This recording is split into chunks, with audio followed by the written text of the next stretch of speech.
আলহামদুলিল্লাহ আলহামদুলিল্লাহ নাহমাদুহু ওয়া নুসাল্লি আলা রাসূলিল কারীম। আম্মা বাদ। শহীদি কাফেলা বাংলাদেশ ইসলামী ছাত্র শিবির 48তম প্রতিষ্ঠা বার্ষিকী উপলক্ষে আজকে আয়োজিত এই র্যালিতে উপস্থিত শহর শাখার সম্মানিত দায়িত্বশীল ভাইরা, উপস্থিত সাংবাদিক বৃন্দ, উপস্থিত প্রশাসনে কর্মরত ভাইরা, আমার একান্ত প্রিয় জনশক্তি ভাইরা, সকলের প্রতি সবার প্রতি আমি ইসলামী ছাত্র শিবিরের 48তম প্রতিষ্ঠা বার্ষিকীর শুভেচ্ছা জানাচ্ছি। সবাইকে শুভেচ্ছা ও অভিনন্দন।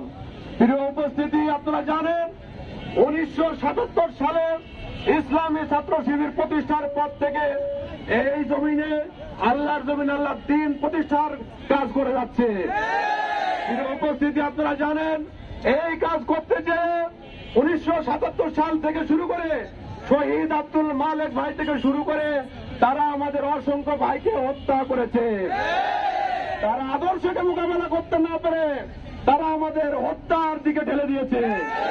প্রিয় ভাইরা, সেই ধারাবাহিকতায় ঝিনাইদহ শহরের সাবেক সভাপতি ইবনুল ইসলাম পারভেজ, শহীদ আনিসুর রহমান, শহীদ সাইফুল ইসলাম মামুন সহ শহীদ আল মাহমুদ সহ তারা অনেক ভাইকে হত্যা করেছে।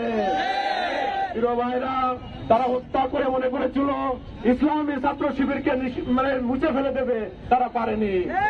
প্রিয় ভাইরা, আমরা বলে দিতে চাই আদর্শকে মোকাবেলা করতে যারা ব্যর্থ হবে, আগামী থেকে যদি আমাদেরকে নিশ্চিন্ন করতে চাও তারাও পারবে না ইনশাআল্লাহ। প্রিয় উপস্থিতি, বিগত 15টি আওয়ামী ফ্যাসিস্ট সরকারের আমলে আমরা দেখেছি ছাত্রলীগ বিভিন্ন ক্যাম্পাসে তাদের মিনি ক্যান্টনমেন্ট তৈরি করেছিল, ঠিক কিনা? তারা ক্যাম্পাসগুলোকে অশান্ত করে তুলেছিল, তারা ধর্ষণ, তারা ছিনতাই, চাঁদাবাজি করে ক্যাম্পাসগুলোকে পড়াশোনার সুষ্ঠু পরিবেশ ছিল না, ঠিক কিনা? এই উপস্থিতি, ছাত্রলীগের সকল অপকর্মের আমরা বিচার দাবি করছি। এই নিষিদ্ধ ছাত্রলীগ যতক্ষণ পর্যন্ত এদের বিচার না হবে ঝিনাইদহে এদের কোন স্থান হবে না ইনশাআল্লাহ। এদের যারা অভিভাবক ছিল, এই অভিভাবক যারা আওয়ামী লীগের দায়িত্বশীল যারা ছিল, মিন্টু সহ, এদের যতক্ষণ পর্যন্ত বিচার না হবে ইসলামী ছাত্র শিবির তাদেরকে ছেড়ে দেবে না। এই আওয়ামী লীগকে নিষিদ্ধ করতে হবে।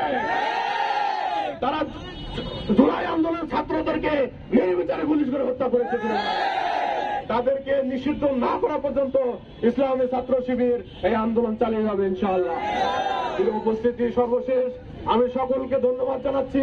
আজকের এই কর্মসূচিতে যারা এসে আমাদের কর্মসূচি সফল করেছেন সকলকে ধন্যবাদ জানাচ্ছি। আমার অন্তরস্থল থেকে মিডিয়া কর্মীদের ধন্যবাদ জানাচ্ছি। যতটুকু বিশৃঙ্খলা হয়েছিল আমি আপনাদের জন্য ক্ষমা চেয়ে নিচ্ছি। মিডিয়ার ভাইদেরকে আমাদের ক্ষমা করবেন, সেই সকলকে দোয়া করে ধন্যবাদ জানিয়ে আমি আমার কথা শেষ করছি। ওমা তৌফিক ইল্লা বিল্লাহ। আসসালামু আলাইকুম ওয়া রাহমাতুল্লাহ।